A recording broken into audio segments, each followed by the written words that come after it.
Which one should you get? The affordable $450 Pixel 5a or the slightly more expensive $600 Pixel 6? Well, hello guys, I'm Vic with PhoneArena, and both these phones stand out with one thing. They offer great value for the money, and chances are you won't make a mistake with either one. So let's get into the differences. Now, I've been personally using the Pixel 5a for quite a while now, and it's been not only reliable, but also a phone that I don't really worry about carrying without a case. Not so with the Pixel 6, which has a back made out of Gorilla Glass 6, and on top of that it's extremely slippery, so the phone will start sliding so easily on any surface. I'm honestly just afraid to leave it on the table at this point, and I do highly recommend the case to go with it. And this brings me to the sheer size of the two. Neither of them is small, but the Pixel 5a is a more manageable size with a 6.3-inch screen compared to the 6.4-inch size on the Pixel 6. And keep in mind that the phone becomes even bigger when you dress it in a case, and there is a higher necessity for that on the Pixel 6. But also, what's up with the bezels around the screen on the Pixel 6?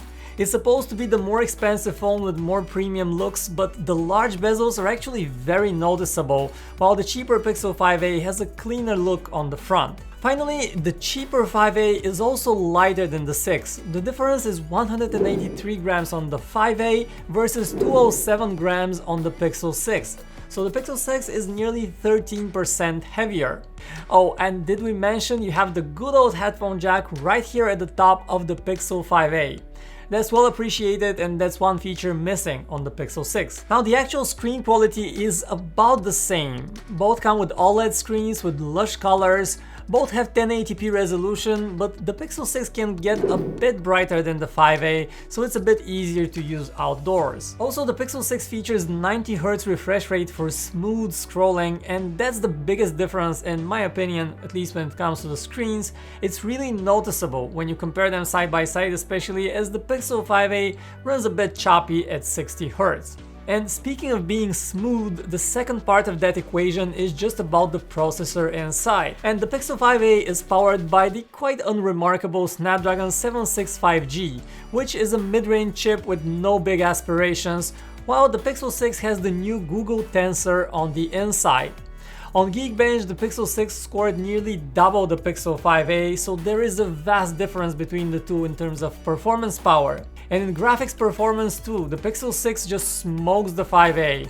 And just in terms of pure specs, the Pixel 6 also has 8 gigs of RAM versus 6 gigs of RAM on the 5a, which helps with multitasking speeds on the 6. So overall, we can definitely feel that if you're using your device a lot, the Pixel 5a just takes an extra second or two, while the Pixel 6 is just instantaneous and so much faster. But what about the camera front? So the Pixel 6 not only has this cool looking Daft Punk-like camera bar that really stands out in a crowd and sticks out the back of the phone, but also a brand new main camera sensor. We won't go into the camera specs, but just don't forget that you can always compare specs in detail over at our website PhoneArena.com.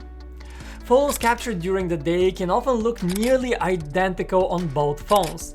They both have these cooler tonalities typical for a Pixel. They got the Pixel look. Both have excellent dynamic range, but really the difference between the two is quite tiny. Where you do notice more differences is in low light, where the Pixel 6 can use a bit faster shutter speeds and you're just more likely to get a sharp photo on it. And at night, both phones automatically use their respective night modes, and honestly it's often hard to tell the difference. The image quality is really close, but we have to say that both of them are quite slow to capture and process a photo. Both can also record 4K video, but the Pixel 5a easily overheats after just several minutes of 4K 60 recording, which is one known issue, while the Pixel 6 does not have such a problem. But most of the time you would probably be recording at 4K 30, where you don't have any issues on the 5a with overheating, and the big difference there is just that the Pixel 5a crops in significantly, while we get a much wider picture on the Pixel 6. It's quite the difference. The same is also true for the ultra-wide in video, which crops in on the Pixel 5a, while we get a lot more in the viewfinder on the Pixel 6. And since you have that crop, the Pixel 5a also looks quite a bit noisier, while detail on the Pixel 6 appears cleaner, and it's a very noticeable difference in favor of the 6 overall. The front camera on the Pixel 5a also gets very noisy while recording video. That's something to keep in mind, while the Pixel 6 is a big step up and looks quite a bit better. Next up, let's also talk about battery life. The Pixel 5a actually has a slightly larger battery cell at 4680 mAh versus 4614 mAh on the Pixel 6. But in real life, battery life is pretty comparable on these two, and both of them have very good battery life. We ran our YouTube video streaming test to compare them with both phones set at the same brightness level, and the Pixel 5a scored 10 hours and 46 minutes against 11 hours on the Pixel 6. Just to say, these are some of the best results we have on this test, so these phones definitely last quite a while.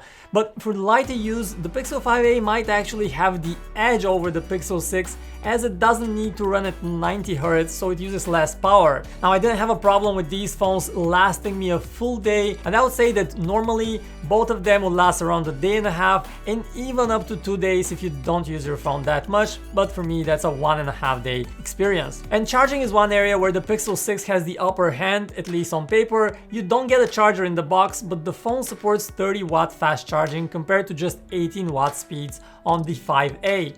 That seems like a huge difference, but it's really not all that much in reality. What you get in reality is that the Pixel 5a charges to about 42% in 30 minutes, while the Pixel 6 is a bit faster. It manages about 50% in the same time. But interestingly, both phones take around 1 hour and 50 minutes for a full charge, not much of a difference, now give or take a few minutes of course. What the Pixel 5a lacks, however, is wireless charging, which is a nifty convenience. The Pixel 6 has that, and if you get Google's new charging stand, you can reach the maximum speed of up to 21 watts, which is quite fast for wireless charging. So wrapping this up, I would say that my expectations that the new Pixel 6 would just crush the Pixel 5a did not really come true, at least not to the extent I thought they would.